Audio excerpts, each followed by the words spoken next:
Well, good evening, good evening, good evening. Welcome, one, welcome all to Your Mind Mondays with your host, Dr. Kim. This is Dr. Kim, and I'm so excited to be here this evening. So, welcome, welcome, welcome.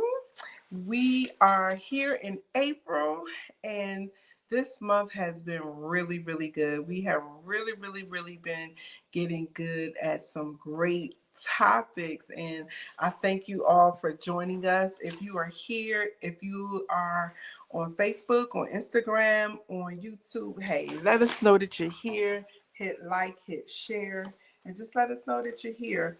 Let us know how you're enjoying the show. Also, let your friends know that it is Mind Your Mind Monday times with your host, Dr. Kim. I'm so excited, and I am your mind doctor. So let's talk a little bit about Mind Your Mind Mondays.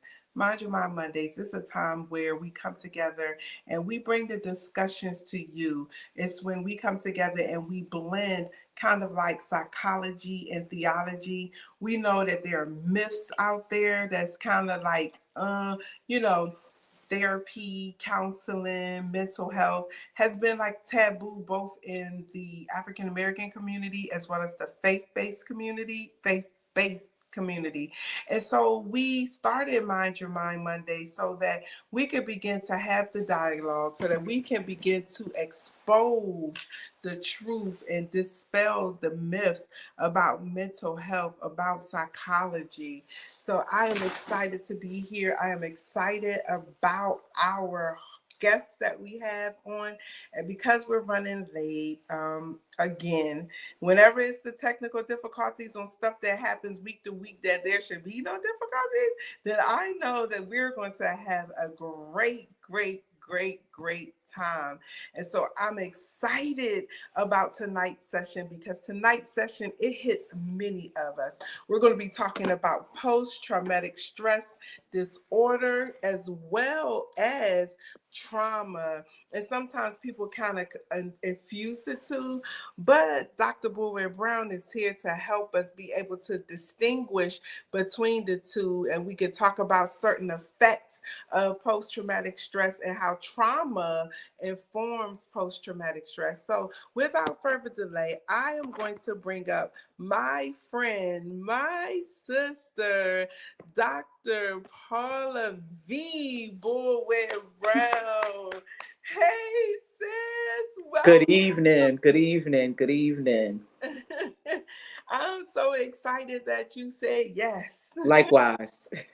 I was really trying to get you in March for You Women's. were Yeah, and just because you out there in these streets killing it, your trying. schedule has been all over the place, but I'm so grateful that you have time now and that you can make it now. So I didn't really get to go into who you are, what you do, what you bring to the table. How come you can even have this discussion today? So tell our listening audience a little bit about you.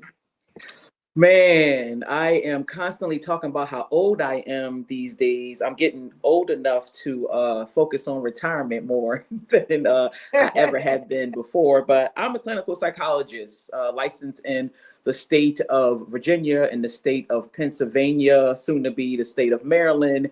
And I've been working in the field of mental health for 3 decades now, believe Wow. it. Yeah. Wow. I remember your start.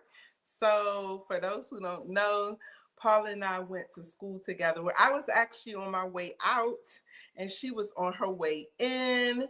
I was from the DMV, she was from Baltimore, and we were at this school, a great school it was. But the school looked like these walls, right?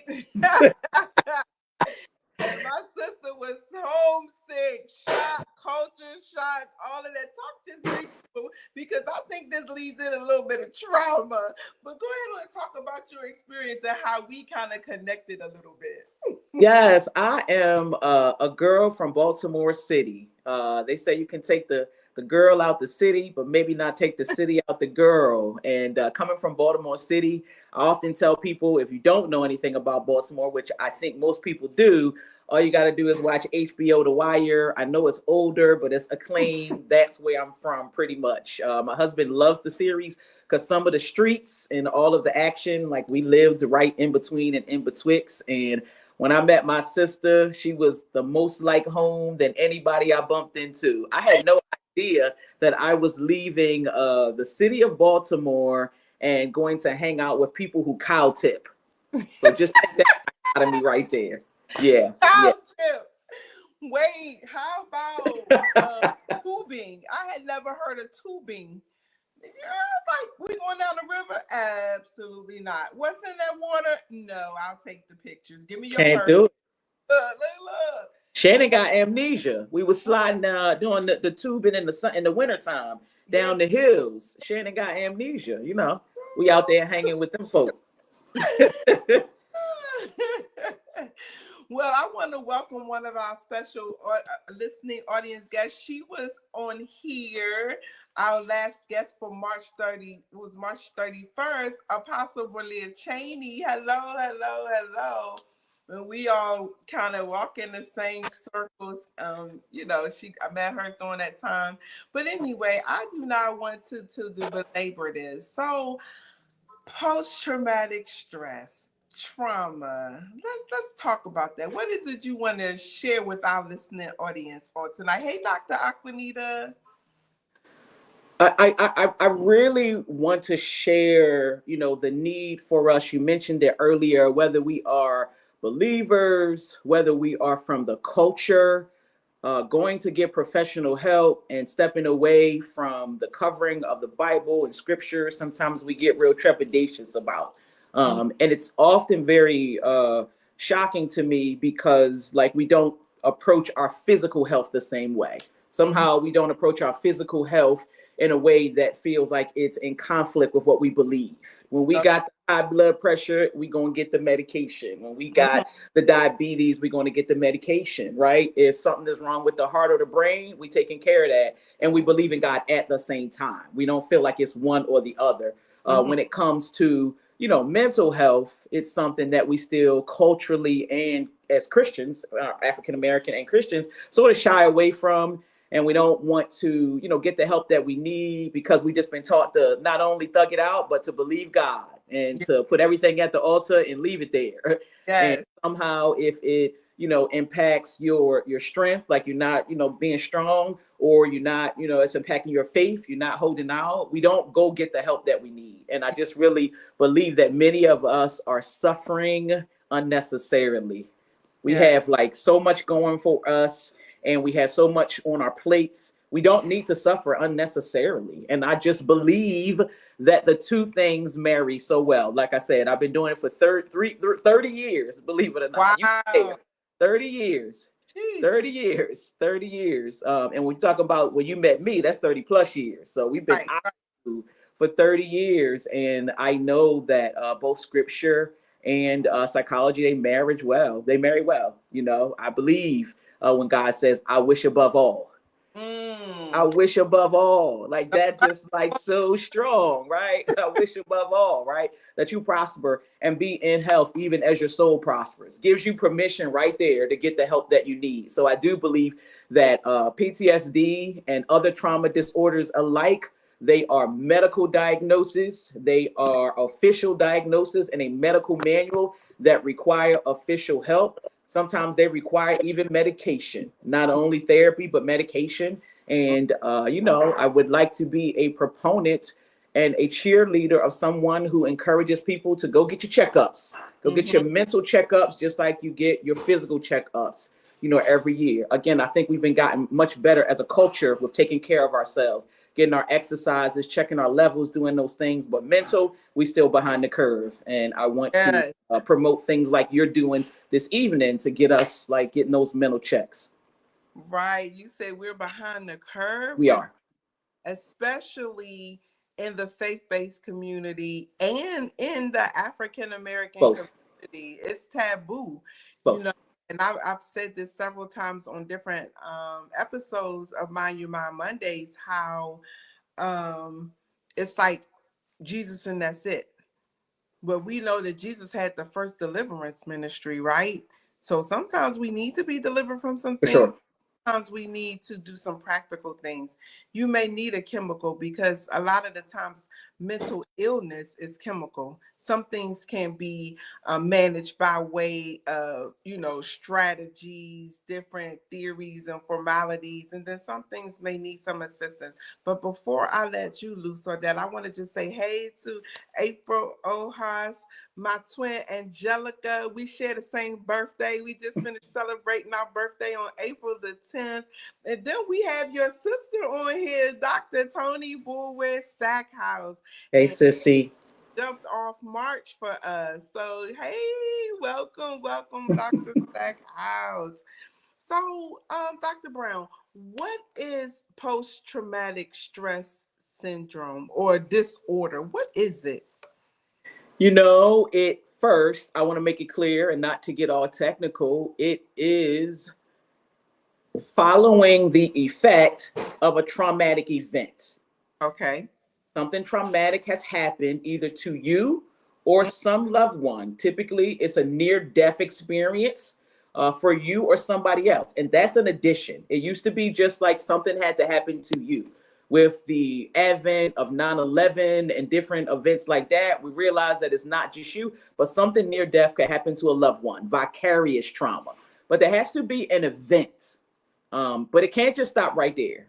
I think we get caught up with someone being, assaulted, or someone, losing their home in a fire, or someone, getting hit over the head or something like that. That equals post-traumatic stress. It does not. But you do need an event, right?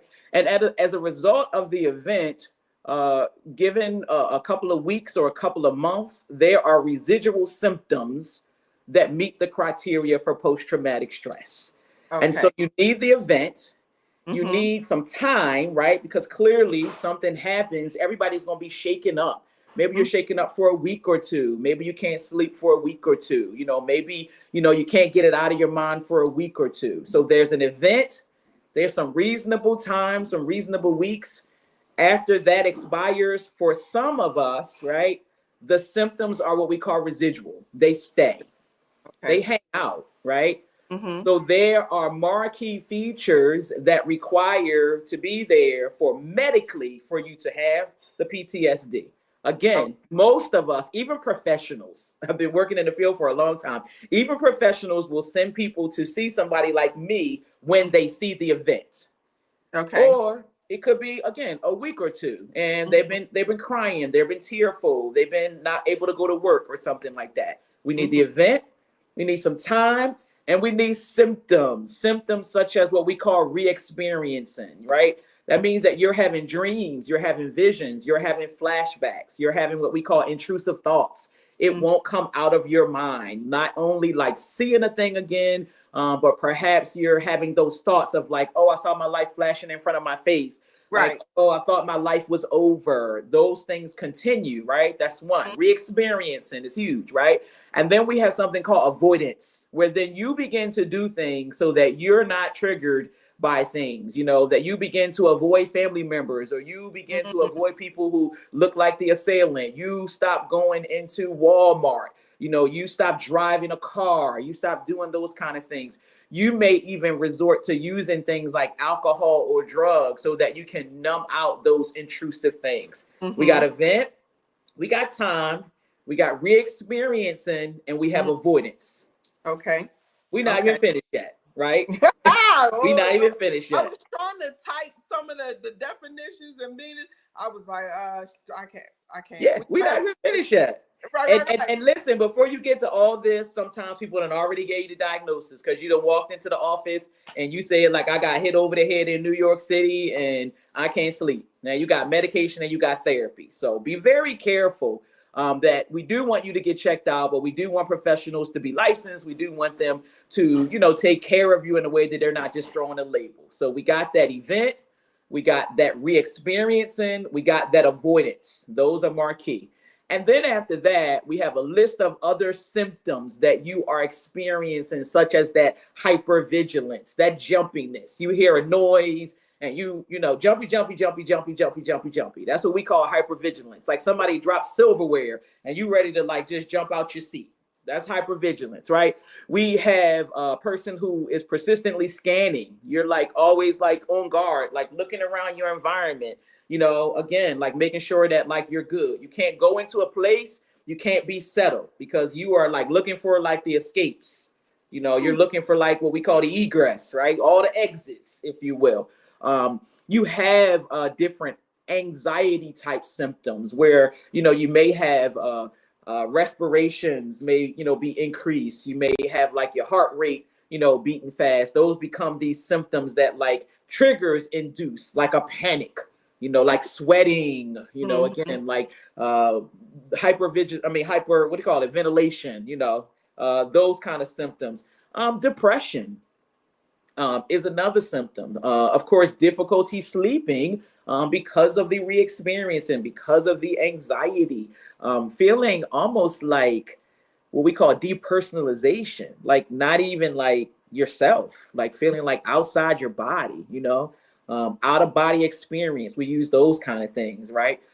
We talk about almost like daydreaming to a point where you're like not even present. We call that dissociation. And we Yeah. all dissociate like to some degree. Like when you're daydreaming and you just kind of like lose where you are. But when you are affected by PTSD, the dissociation, you're using it as a way of coping. Like literally, like you're not comfortable being in the present space. And so you almost go offline for a while and kind of hang out for safety. So again, a list of those things, one event, time passes, you know, some weeks still there. That re-experiencing, that avoidance, and some of those symptoms that we list, we want a good number of those things. And then somebody like myself, somebody like yourself, my sister, going to be able to actually assign that diagnosis. But you don't want somebody to stop at the event. That's the biggest thing I want to get across tonight. Don't stop at the event. So how does that differ from typical stress responses? I think it is the amount of things that we're talking about now, where, like, with a stress response, you may have somebody, again, who, you know, work is hard, bills are piling up, you know, life is just lifing, as they say. And then you're like almost on that latter end, right? Where you just begin to have those symptoms, you know, you start feeling that exhaustion, you start feeling that like can't help it, can't get right, you know, that fatigue. So you may, we're talking about a stress response, you're going to typically have a list of symptoms as a result of something happening, but you're not going to have all of those things that I'm just talking about. Like your stress could be, you know, just like trouble at work, but it's not a near death experience, Right, right? Yeah, right. it's the difference between why I broke down all those different areas like that versus somebody being overburdened and the body is going to respond in an exasperated way. So we're talking about a list of symptoms. The stuff that the last column that I gave you, a stress response will be that. I'm looking at sleeplessness, fatigue, some, you know, symptoms, some panic, some different things like that. But I might not have the flashbacks, the re-experiencing, because we don't have that traumatic event. We have a stressful event. Stressful event can be distinguished between like you almost lost your life. Right. Yeah. Right. That's good. That's good. That's good. And I know tonight's topic is post-traumatic stress syndrome, disorder, along with trauma. And I know you and I talked, and we talked about how people kind of infuse the two. So can you speak a little bit to what trauma is? And then I guess you can go into how they differ. But before you do that, I want to say hello to our sister from Messiah, Shannon. Hello, Prophetess Muldrow. Welcome, you guys. Hello, Florinda. And if you all have questions, please don't hesitate to type them in and we'll try to infuse your questions in. Okay, yeah, so we want to talk about trauma. What is trauma and how does it differ from post-traumatic stress disorder? You know, we're talking about PTSD, right? life altering event. We also have the kind of trauma where, have you heard of the term like ACEs, like adverse childhood experiences? That's Yeah. like the new It's wave. yeah. Yeah, where we pretty much have grown up in situations that we never realized that they also create a type of trauma. It's a different trauma than a PTSD type trauma, but it is a trauma, especially if it occurred like in like childhood, right? Like you're raised in a home where there is mental health. You're raised in a home where there is abuse or addiction. You're raised in a home where someone is incarcerated. You're raised in a home where like all your needs aren't being met. So when you look at those ACEs, those adverse childhood experiences, that's a whole nother list of things. We got about 10 of those. Like again, alcoholism, addiction. You got about 10 of those where like if you look at our culture, like that's like check. Right. We just thought that was normal living, right? That's just like a part of who we are. And let me just drop this bomb on you. Being a minority, being raised in America, we never even stopped to think about how that has affected not just our ancestors, not just like those like other, individuals who were like raised in post-civil rights, what they call the baby boomers and all like that. I mean, just currently like look at what we're dealing with right now and everything that we've gone through, from the Trayvon Martins to the Breonna Stewarts to all those different things. So I'm running currently in our place a racial trauma group. Wow. And it's just individuals who look like me and you. So they don't have PTSD per se, where something has happened to them. They don't have acute stress like we talked earlier about, just stress at work. And, in particular, they are literally there because they walk around in Black and brown bodies and the things that like are impacted because of that.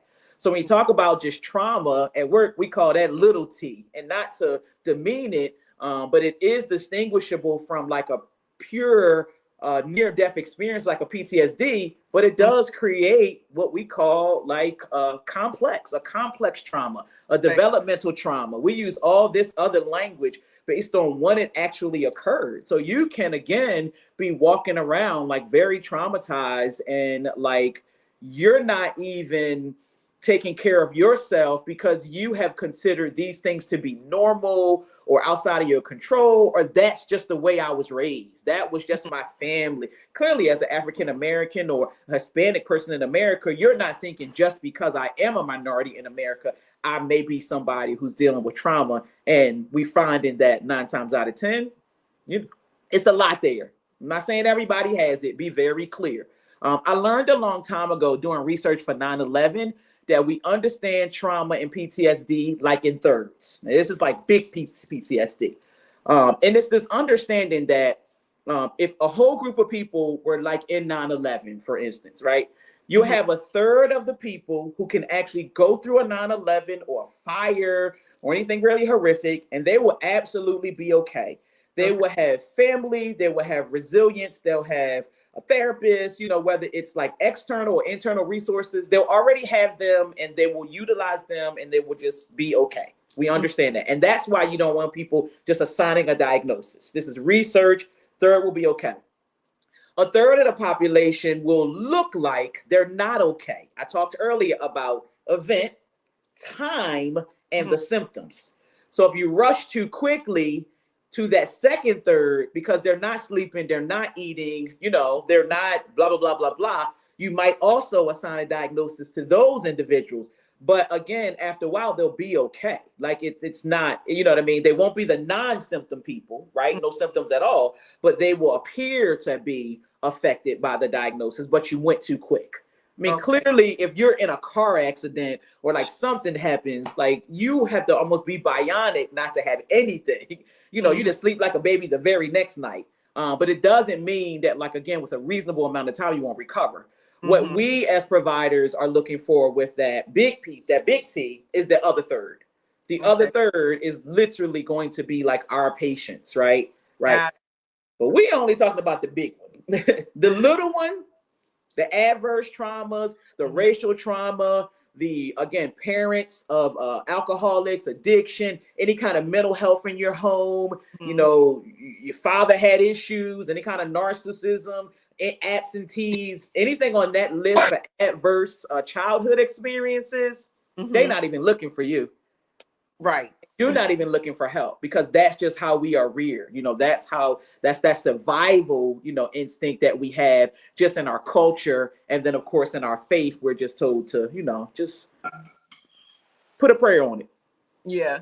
So you just said something there.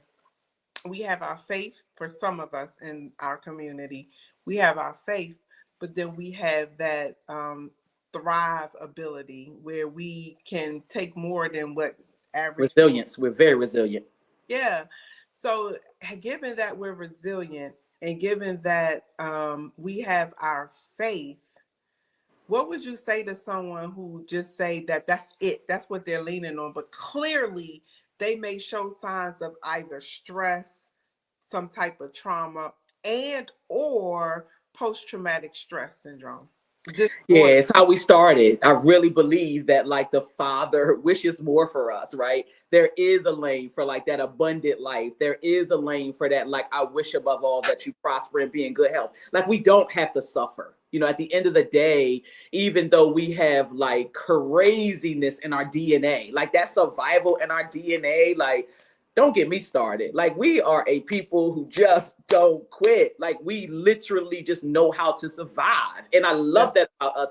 I love to start soapboxing and teaching that to my children. Like, don't get it twisted. Like, you can take a lot. At the same time, we don't have to suffer. You know, it's much like how we are and we learn in the medical field. It's like in the medical field, we learned that like Black women don't even get like pain medication at the rate of everybody else because there's this perception that we can handle pain. Well, that don't mean we want to be in pain because we can Right.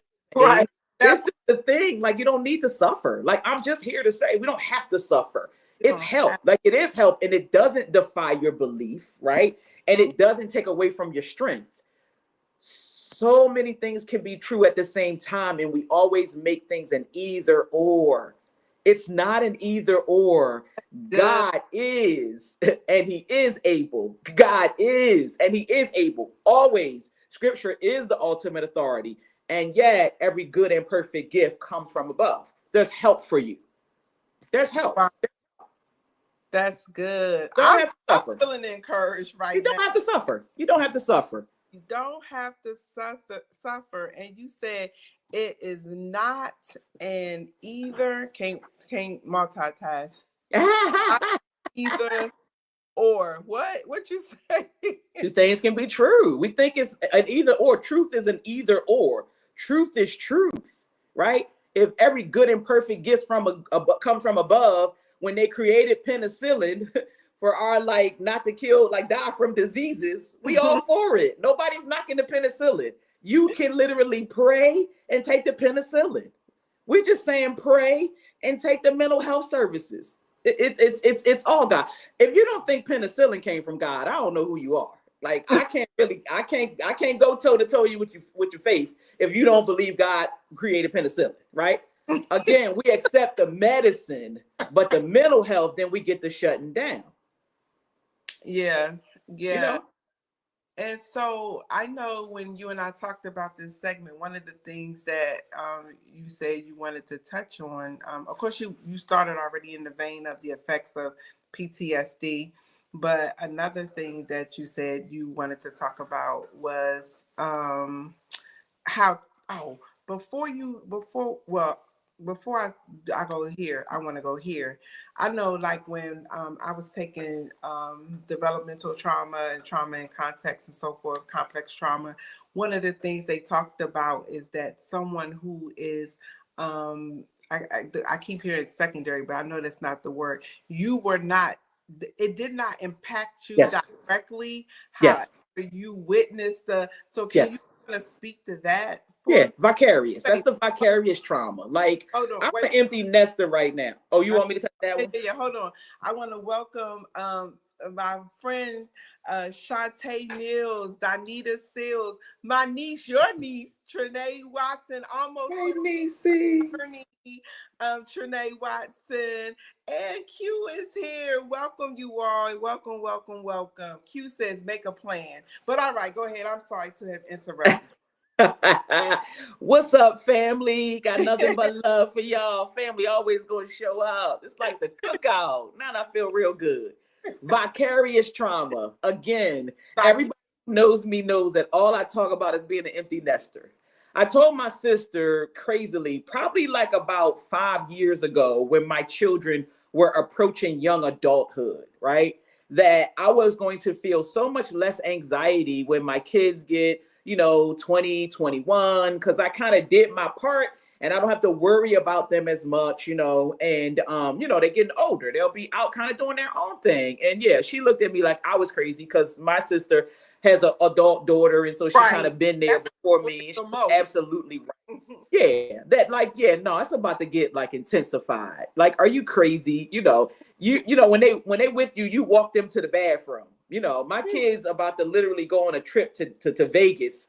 Janiyah and Jasmine. Y'all know my Naya and my Jasmine. They're on their way to Vegas on Thursday. Like, that's a different kind of trauma right there. And so it is living this life where my little birds are out in the world. They are no longer like in the bedroom across the hall. If you've been to my house, I can always open my door and I can see like both of their beds. All I got to do is step out a couple steps. They're not there anymore. They are at the University of Maryland. They're at Dell State University and they out, doing the thing. I don't even know if I have ever prayed like I pray now. The point is, when you have loved ones like your children, like, anybody that's near and dear to you, it could be like adopted family. You better believe that, like, if something like happens to them, a near-death experience happens to them, that the same trauma can be like imposed. And if that used to not be in the book it used to be had to happen to you. Now, vicarious trauma is someone you love, somebody that's near and dear to your heart, being exposed to trauma or a near-death experience. You can also experience the same thing. And I know people are not thinking about that. Yes, that's good. That's good. I have to say hello to Carol Spain, and my Hattie Brown is in the house. Hey, Mom Hattie. Yes. And welcome, Sherry Hunt. Welcome. Trish just came in the room. Hello, Tracy Lacey. Come on in, guys. Hit share, hit like, let everyone know. Listen, we're talking about some serious things that impact all communities. It's not specific to a culture. It's not specific to believer or non-believer. Everyone is prone to experience stress, to experience post-traumatic stress disorder, and to experience trauma. And trauma, this is where I wanted to go, that sometimes trauma can lead to PTSD. Absolutely. So can you address that for us, if you will? Yeah, it is the thing that I was talking about as it relates to time. It's almost like a person, again, can be in a stressful situation or have experienced something, and those symptoms are impacting them, and there's no intervention. You don't intervene. You don't let somebody know that slightest. You're just having trouble sleeping. You don't talk about it. You don't do anything, and then it kind of festers, and so 5 sleepless days turns into 10 sleepless days. And so you're really talking about the analogy of allowing a sore or a cut just kind of fester, right? You just left it. Had you even gotten a little peroxide, and peroxide, maybe it's still not $1.99, but it's not much when it comes to like killing some germs or something. Maybe if you washed it out with soap and water, like say you could have intervened in a very small way, you didn't do that. And then what happens is, because it stays stagnant and, it just doesn't get like the proper intervention in any way, it intensifies. So it can become, it can be like something that we would consider like acute stress, or a response, or a stress response like you're talking about, but then it can, intensify to an actual disorder. So we have a clinical threshold where things are, you know, below that, that's just like problematic. You know, nobody likes to not sleep. Nobody likes to be jumpy. But if you allow those things to continue, then it kicks over to a point where now it starts affecting your cognition. You're having memory problems because if you don't sleep for a long enough time, now you got other problems. So it just starts affecting your other senses and sensibilities, and it just worsens. And that's just really for a lack of any kind of like effective intervention, even on a small scale. Letting it fester is a problem. It's help for you. And again, it could be as small as like some peroxide. You know, maybe folks are afraid that they go get it checked out, somebody will try to throw medication on them. Everybody doesn't need medication. It's lots of techniques out here. Some people just need an outlet. Somebody just needs somebody to talk to, somebody to get it out your own head. But if we don't do any of that, because we are, again, so resilient, so strong, we, my baby girl, she's always talking about thugging it out. We thug out stuff too much. Right. Too much. Yeah. I think it's the result of prolonged symptoms that fester and intensify, and now it creates a higher threshold of an actual disorder. Good. That's good. Hello, my sister Denise. Mom Bullware is in the house. Hello, hello. Hey, mama. They out here. But you know, I kind of want to talk about this whole trauma thing because and post-traumatic stress disorder. I remember like you had just got married. I was staying at your apartment. Riri was at your apartment. And I think Treese was staying because she was doing something. I don't know.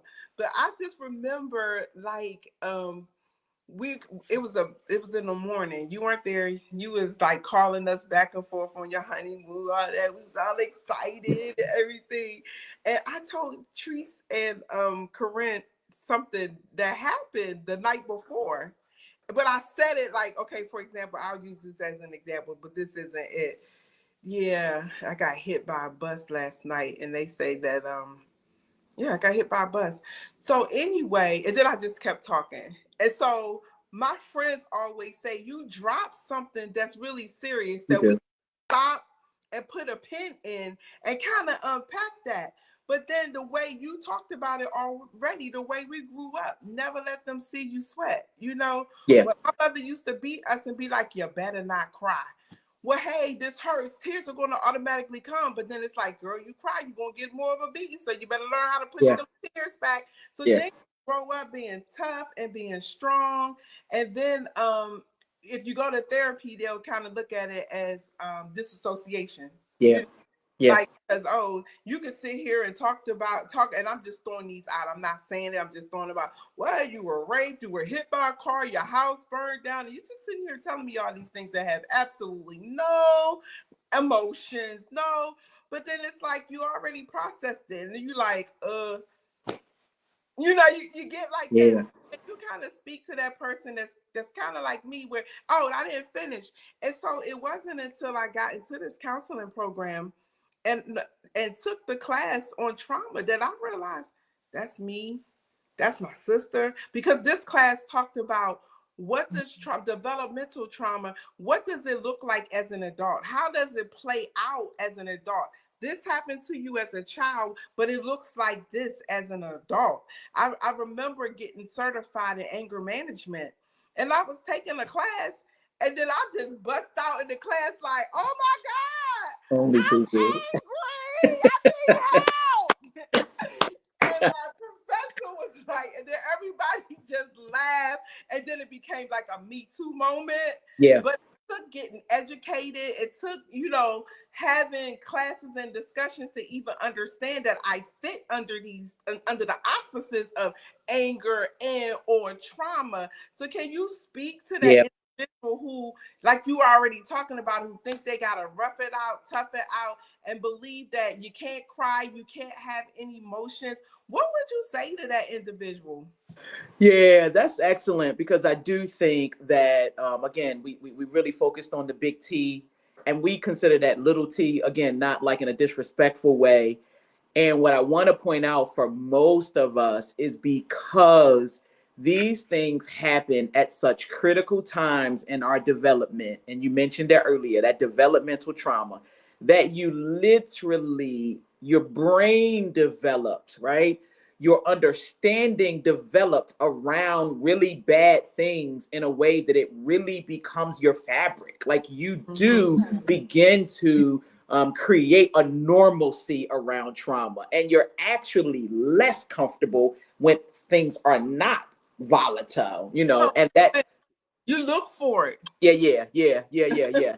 The developmental stuff is even more difficult to find because it doesn't have that big event. And for most people, because you have learned to compartmentalize it, which is, let's put a pin in that, it appears that you are functioning and that you may be thriving. And we almost gotta break apart the reality of what thriving is, because we have that capacity to look the part. We will literally get up, put them clothes on, we'll even drag tail into the shower, get to work, come home, cook the food. We'll literally look the part. But it's really behind the curtains that we are suffering in silence. It may not be to the forefront because we have become so used to it, but it will impact things like relationships, friendships, like intimate relationships, like your ability to like try big ventures. Folks don't realize that when they're like afraid to dream or when they're afraid to take risks, and because those kind of things almost start unbuttoning some of that stuff that's in the basement. You almost got to step outside of like normal functioning to see that you really are more impacted than you are, or me and my sisters are always jokes about the Florida Evans moment, right? It'll be one of those just unsuspecting minutes where you stub your toe and then you like, what the heck? That's exactly it. We all know in our culture, and that's when you really can tell, like, James done died. Lady, you over here acting like James didn't die. But it is still him out. That's it. That Florida Evans, like, we are quintessential in our culture. Like Florida Evans, like, James didn't even die because mama just taught us to lick it up. Again, we have to understand that we can be everything that we are, and we can also like address it. My oldest daughter Janiyah is like a perfect example of that.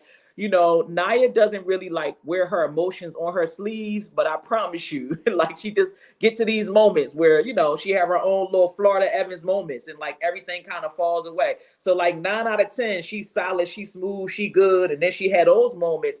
It's the ability to literally still like give people their moment, like you gotta give yourself permission to like address things and like, heal yourself and like really be well. Like, what's real wellness? You gotta ask yourself, what's real wellness? Like when everybody else is gone and like the lights are off and like the TV is off, when you just with you and yourself, are you really well? We just so buttoned up and compartmentalized, right? And the ability to, like, again, I love that about us, that we can, get ourselves back up and do what we have to do. It's like, all right, baby girl, take a minute, take a beat. She'd be like, I'm quitting, I'm done, I'm finished, I'm this. I'm like, all right, I'll let her get it out. We doing all that. Yup, you angry. I'm like, I'm so angry.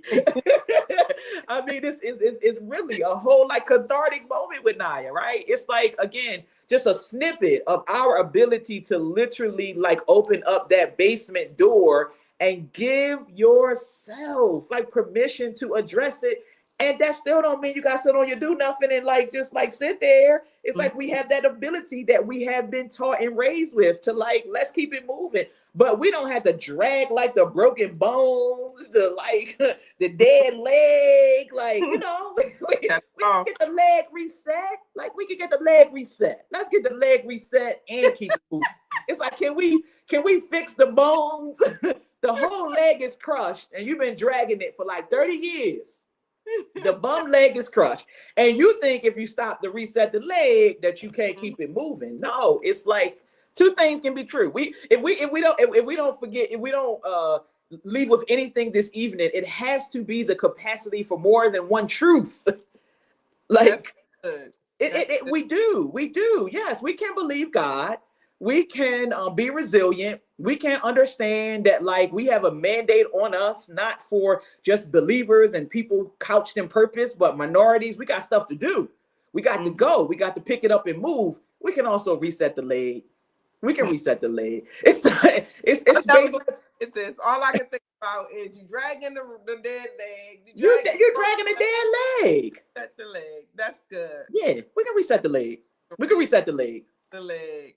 So, having said that, and this is a good place to interject this thought or open up this conversation or dialogue. So, I'm in the class called Applied Lab. So, in Applied Lab, we take turns being the client, we take turns being the counselor.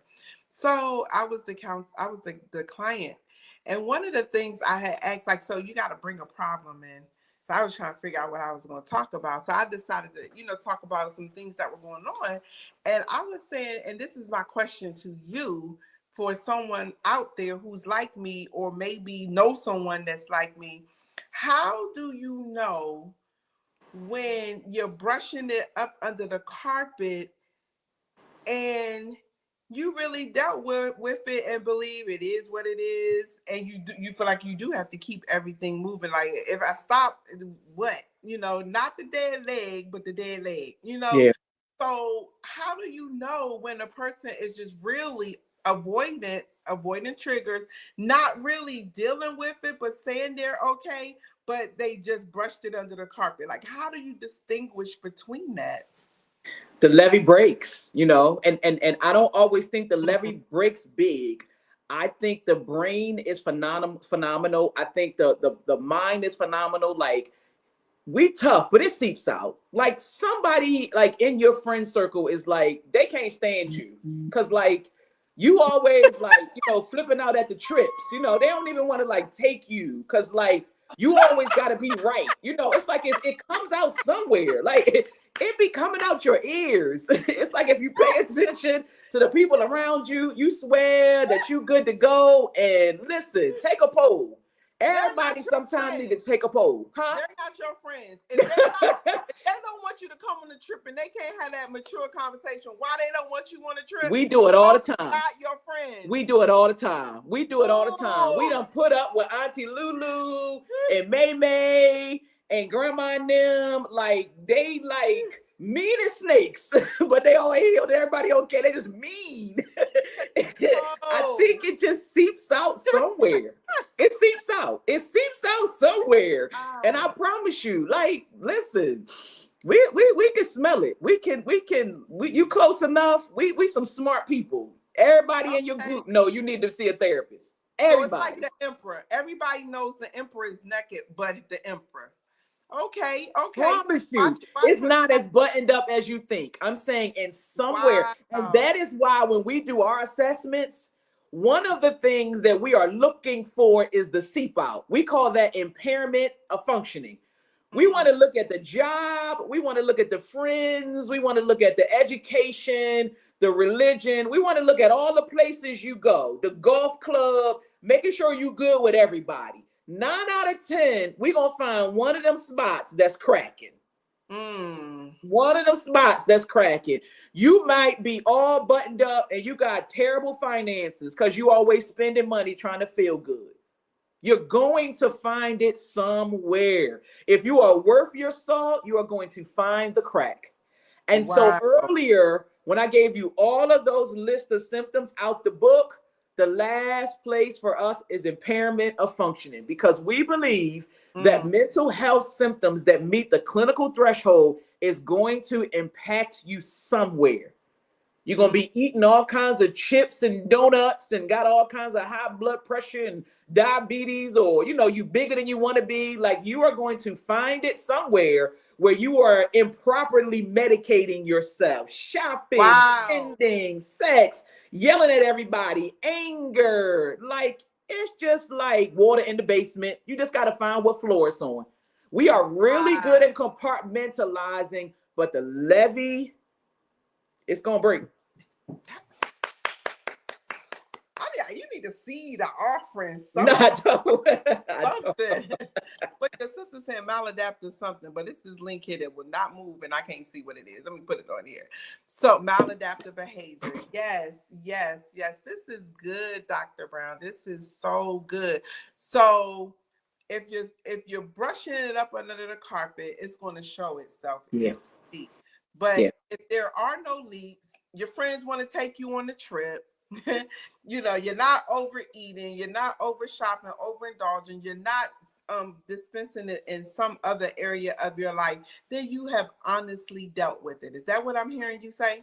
Technically, that's what we believe. That's what we are trained in. If it is somehow not impacting your life in a maladaptive way, then we cannot help you. Like, you don't need us. Oh Lord, don't step on Nope. my, because you're gonna choke then, because that means all this time I've been thinking like in certain things, I'm good, I'm good, I'm good. But actually it's been a brushing under the You carpet. gotta find it. You gotta find it. You Don't gotta come find over here, you're gonna trip because it's the it. carpet. I tell my psychologist I'm training now, like our job is to be very, very, very curious and try to find it. Like it's Yeah. our job to find that impairment somewhere. And if we don't, then we step away. So you're either like a master compartmentalizer and it just hasn't shown yet, or you're good to go. You're good to go. If you really are strong and healthy in all areas, it's not clinical. Put it that way. Right. That's We good. cannot assign it. That's good. Hey, listening audience, is there anyone out there with a question? We're going to be wrapping up soon, so I'll give Dr. Brown another go at it. So if you have a question that you would like for Dr. Brown or myself to answer, you can go ahead and put it out there. Dr. Brown, that was just really good. You got to shake the beehive. You pretty Yeah. much have to shake the beehive. So, what supports should a person put in place that they don't know if they have something, like they don't know if they have something going on, but they think they have something going on, and they may realize they have some issues in some area. What are some steps they can do, or what are some checks? I know you talked about taking a poll with your friends, because your true friends, because some friends don't want to hurt your feelings, so they're not going to tell you the truth, especially if they know you're vulnerable, or you'll clap back. You walk, you're on the defensive anytime someone says something to you. So then you may have friends that's not apt to, be honest. But what are some steps that person can take to begin their healing journey? I honestly believe, if you are listening to us this evening and you have actually experienced a near death experience, or a loved one has, or you fall under the category of those ACEs we talked about earlier, where you may have been raised by an alcoholic or raised in neglect, or even like, that developmental trauma that we're talking about, like just the way that like in your home, just constant chaos. Like if any of this like appeals to you, like, oh shoot, that sounds like it's possibly me. I am saying to you, like, get to the urgent care, get to like somebody, because I just really feel like just even living in our bodies, like I honestly, like, I think it's hard to even be a minority. It's hard to be a woman. Like it's hard to be in our culture, the way we got to fight and scrap. And then even when we are excellent, the racism that we deal with on the jobs, I just think that it's hard to even conceive of our people not needing at least a checkup, if that makes sense. So I think I am not one that thinks that everybody has PTSD. I just told you, a third, a third, a third. I don't think that everybody has an actual clinical diagnosis. I don't. I do think that everybody owes it to themselves to check out and see.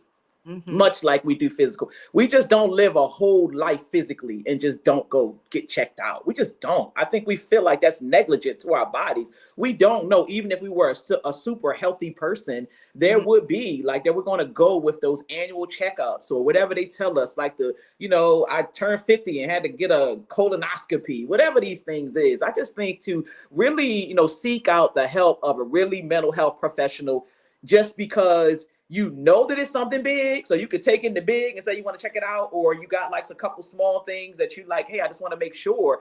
We just have a lot of things at our disposal, just screeners and just different assessments. Hopefully you go to somebody that's responsible. You also can go to somebody who is doused in oil, like my sister, a Christian doctor. If you're worried about anything like that, people labeling you or mislabeling you or don't know how to handle your faith, I just believe that like getting checked out is very responsible. It's very needed in our culture.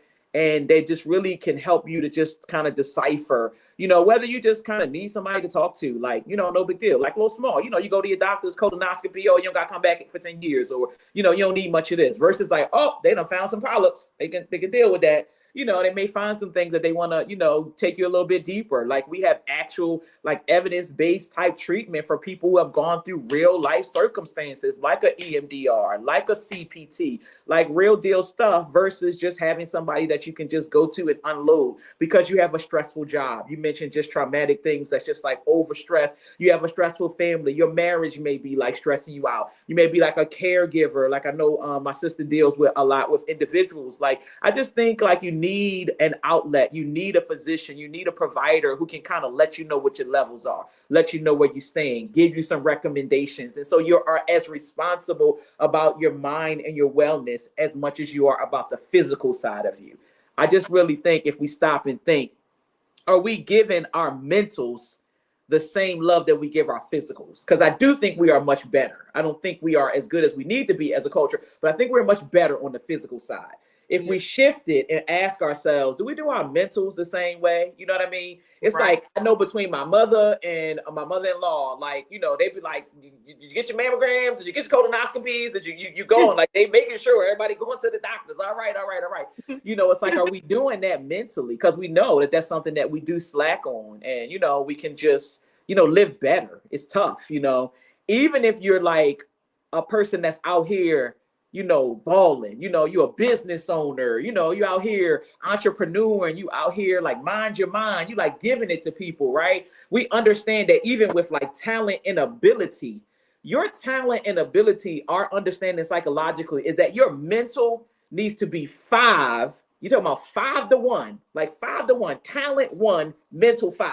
5 times the like potency of your talent is mental. Like, life is mental anyway. So you're talking about disorders like PTSD and trauma, but let's just talk about overall wellness and out here like getting it. Like, if people do feel like they're very well put together, like, all right, well, let's get it. Let's get it even better. Let's maximize your ability to live your life.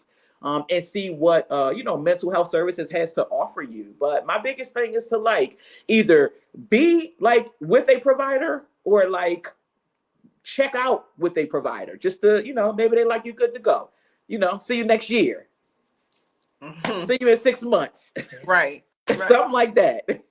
While you were talking, it made me think about like the time that I felt the most optimal in terms of my health, my health, my mental, my emotional. I felt so good. I had lost weight. I was eating better. I was getting the right amount of sleep, drinking my water, and I just was like on the go, like, we doing this, right? And I go for my physical so I can get those points that they offer you. And hello, Pastor V. And Danita said her question is, will Dr. Brown be coming back for part 2? Because this is so much to grasp. But if she will, we will have her back. But I just remember, and part of that is your routine, like blood work. And because, years ago, I was diagnosed with Hashimoto's disease. So they're always checking, like my thyroid. And so the last couple of times they checked it, I was eating right, gluten-free, all of that. So it's this one number, like an antibody, something that one time it was like 1,300, 1,500, but it shouldn't be over 35, right? And so it has started coming down. And like I said, I felt really good. I go to the doctor. They run my labs. It was like they sent them labs back. I looked in the portal. I had so many red flags. And I'm like, I didn't even have red flags when I felt bad. I felt bad. And then they was like pre-diabetic, cholesterol off, blood pressure was off, the thyroid number had went back up in the thousands, and I'm like, what in the world was going on? I feel the greatest I had felt in a long time. But there's a book, and you'll probably know who the author is. I can't remember, but it's called The Body Keeps the Score. Bessel van der Kolk. Yes. It's a book. The body keeps the score. And so I may have reached that point of pinnacle at that time in my life, but my body remembers all that trauma, all that stress, all that holding on to stuff, being mad at people, being angry, Yeah. being bitter, being disappointed. All of those things it remembered, not forgiving people, not being kind and nice and clapping back, the body remembered that. And so although I was here, Yeah. my body was there. Yep. So I like that you talked about we need to look and talk about wellness. So maybe you could come back, because I know when I had my first conference, Mind Your Mind, I flew you into Atlanta from Pennsylvania, and you talked about mind your business. And I know we got to wrap up. It's after 9:00. We talked about mind your business. And so people thought we were going to be talking about your entrepreneurship, Yeah. on the side. But before we roll out, talk to them a little bit about what mind your business really is. Yeah, like again, you out here, everybody that, is, on their game, they out here balling, like you the brand. Like if you're the brand, like you're the gift, however you see yourself, you want to be that for the long game. I train upcoming psychologists in my life now, and I work with some incredibly intelligent people. And I'm always like, I need you to be great for the long haul. Like, what's the long game? That's how they do with your money. You don't want that short money, right? You do need a little bit of short money, middle money, but that long money is the one that really is like going to last you. And so really looking at, again, quality that lasts. I tell my folks, like, excellent people make excellent psychologists. Wow. You could, have the brains, have the intellect, but you got to be well, and Kim and her other entrepreneurial business has done some branding for us. And our, tagline at our job is do what you need to do to be okay. We allow you to take off, leave early, work on Mondays, not work. Everybody got all kinds of different schedules. They done had kids. We literally take care of our folks because we understand if our team is well, then we look great. And so it is the understanding of like literally like the mentals. Like I can't even like express enough like the mentals. Y'all know I love sports. I love like great athletes. I love the idea of winning, like getting the championship, like being able to really take care of your body and your mind so that like your talents will travel. Like you have to be able to like do what you do well at a high level for a long period of time. You want the gift to go out to the masses. Like you want to like be like a great proponent of those talents, right? We ain't talking about the people that's hiding them in the dirt. We talking about the people that's out here trying to literally live out the talents. But y'all can't be a gas. You can't be like barely making it. You can't be at home not sleeping. You can't be like your hair falling out. Like you just thugging it out. Like Jasmine said, like you want to be out here getting it. And I love that idea of like us being great. Like we got so much greatness in us, but we don't have like the idea of fulfilling our wellness so that we can be great long. Right. I want you to be great long. Be great long. That's good. Okay, so this is the last thing, but before that, I want to give a shout out to Bishop A.O. McClurkin. Also, Donita said when we were talking about helping people, she was saying they have to want the help, they have to pursue the help. We can tell them to go, but if they aren't willing to do the work, then they stay stuck. After 20 plus years, you're trying to help them. I gave them over to the Lord. Oh no, you ain't give them over to the Lord. But I also want to give a shout out to your husband, Pastor Jamal Brown, has joined us, and he said, "I'm a proud hubby." She's been fabulous since she's been fabulous. Florinda said, I was diagnosed with PTSD post-fatal car crash. I have now gotten to the point where my field to the ceiling spiritual U-Haul truck has come to a parked position. The Lord has shifted and I'm afraid to open up the door. I'm not sure what will fall out first. I know God has kept me and will continue to do so. Being a kingdom leader, I've surrendered everything to the Lord, but I've never fallen apart. Is that healthy? And that's our last question, folks. So clarify the part of it of is it healthy? Florinda, I think she's saying that she's been through so much, and we kind of know a lot of her story. Yep. the husband, the children, the car accident, how that left her. And so she's saying that she feels like her U-Haul truck, it just filled to the max. But she have decided to park it. She ain't rolling with it no more. She decided to park it and decided that she is just like giving it over to the Lord, and that she will continue to do so. And once she's like a kingdom leader, so she said, because she's a kingdom leader, she surrendered all of this to the Lord. But she's saying through all of this, she's never fallen apart. Is that healthy? Yeah, it can't last long. Yeah, that's not the long game. Again, the levee will break. I just believe, again, because we have resilience, because we have grace, because we have all of those things, it may not even look like we think when you talk about like not falling apart. I just believe in like that, to me might feel like a dead man walking, because I just believe that, we have the ability to keep going, but not have that like eternal wellness. Now, I do believe that there is a space for taking a moment and being like overwhelmed, like overdone, even with like treatment, whether it's spiritual, whether it's mental. So we are proponents of like the parking it, I'm not so mad at. Mm-hmm. Staying parked, I think is problems long term. Even if it doesn't like come off the rails again, because that's just in our DNA. So I think that we have in our culture, we probably like lived lives, until we 99 still baking pies. I guess I would just be wondering what the autopsy looks like. Wow. That out the park. So having said that, we are wrapping up for the evening. And so I want to give you an opportunity. If there is one last thing you would like to share with our listening audience, whether it's some type of encouragement, some type of strategy, some type of resource, whatever, could you do that? And before we do that, I want to say Sherry Hunt says, this is awesome. And thank you both so much. You're welcome. But go ahead. Yeah, I just want to end how I started. I do believe, honestly, that God wishes above all that we would prosper and be in good health, even as our soul prospers. I really think we go by that scripture like too quickly.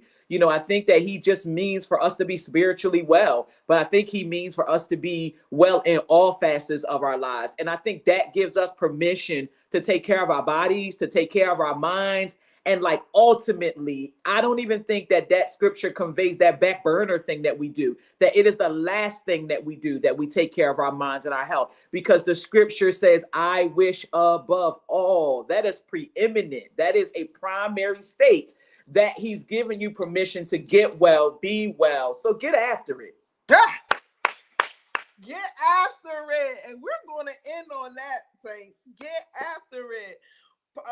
Tree said, that's my roomie. We have so much love and support out here in these streets on tonight.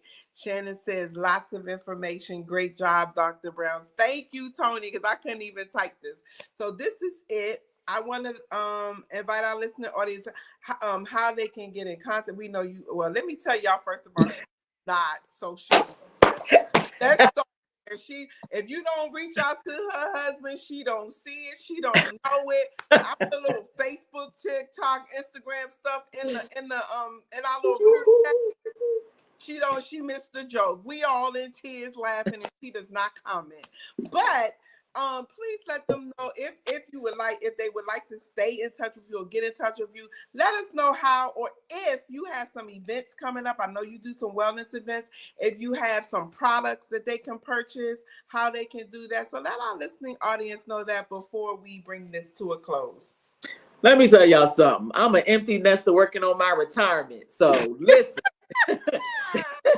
That's a drop the mic, boo-boo. I'm chilling. I'm chilling. If you need me, get with Dr. Kim. She'll find me. But what about your products? No products. No nothing. You got a whole book. No nothing. No nothing. I'm working on my retirement. With the turkeys and kittens. Not the turkeys. And I bet to bring your book downstairs. I had intentions of going upstairs tonight, but some things happened, the technology, this and that, so I ended up down here tonight. You down here. I have a book called Eagles Don't Eat Chicken Food. It was inspired by a message my mama used to say to me when I was a kid, mostly when I was doing something I didn't have no business doing. It got on my nerves when I was a kid, but by the time I got older, I realized that she was actually seeing purpose in me and calling me an eagle and saying I ain't got no business doing chicken stuff. And so I wrote a book about the manifestation of how you become using just my own life and experiences and having leaders and visionaries that have a perfect message for you. Like messaging is a big deal. And so the words that I heard from my youth got me to where I am today. I'm very intentional about my words to my children. Messaging matters. And so when you're dealing with the mind and all these different struggles, you better be clear on whose message you're actually hearing. Make sure you got good leadership, good coaching, good therapists, good mentoring, but messaging does matter. And so that book does speak to the messaging that I received as a youth. And yeah, I think I'm flying. You come on, confidence. So you guys, the book is called Eagles Don't Eat Chicken Food by Dr. Paula V. Boulware Brown. How can the audience want to know, how can they get a copy of this book? Oh, it's Amazon, it's Cooks. Yeah, you could get it. You get it electronically. I mean, not electronically, but you could buy it like Amazon and. Okay, you don't have a website or anything like that? No. Look, y'all. I'm working on retirement. I'm trying to tell y'all. Listen, I want to retire with my good years. I want to be like one of the persons that retire and then they obituary coming around the corner. Like I want to be like healthy, ready to like out here live. I done gave some good years. I told y'all I've been doing this for almost 30 years now. Come on. If I was in the military, I'd be almost out and y'all know it. I literally, listen, in the military, I learned work hard, play hard. I feel like I put it in. I think more about my future in retirement. I'm just trying to get my baby girls through college and everybody that know me, they know I'm out. So yeah, I am working full time at a private rehabilitation place in Wernersville, Pennsylvania. And so, you know, if you do have anybody that's dealing with dual diagnosis, you can definitely find me at Karen Treatment Centers. And then I teach part-time at Westchester and Alvernia universities. I'm not in private practice. I send everybody to my sister, Dr. Tony Bower. Y'all can find her Stackhouse anywhere. She is all that in a bag of chips. So I'm not doing private practice. I do a little bit of mentoring and coaching, but don't really have space. No disrespect. Love y'all. But I definitely think everybody should be locked into somebody who speaks life into you so you can win. Amen. Amen. You guys, I know you can't like clap, but put your claps in the chat. So Donita, I see you found the book Eagles Don't Eat Chicken Food by Dr. Paula Brown.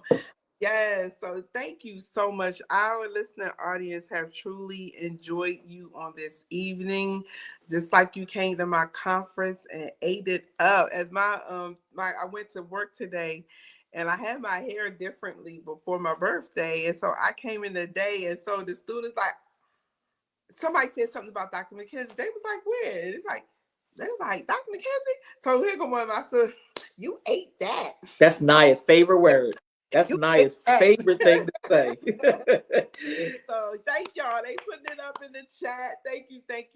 So you guys, I know we went over, but this information, it is so good and it's so important. I really want to try to keep us under an hour. So if someone misses the actual live, that they don't mind going back to watch the replay. Because you know when something 2 or 3 hours long, you're not going back. You're going to start, you're going forward fast, and you're going to, and so I want to keep it short, but this information is so important. And I want to give you all opportunities to ask questions. I'm bringing the experts to you.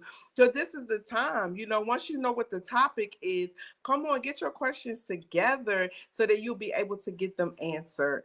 So Dr. Brown, once again, you have knocked it out the park. I got much love for my little Likewise. sister.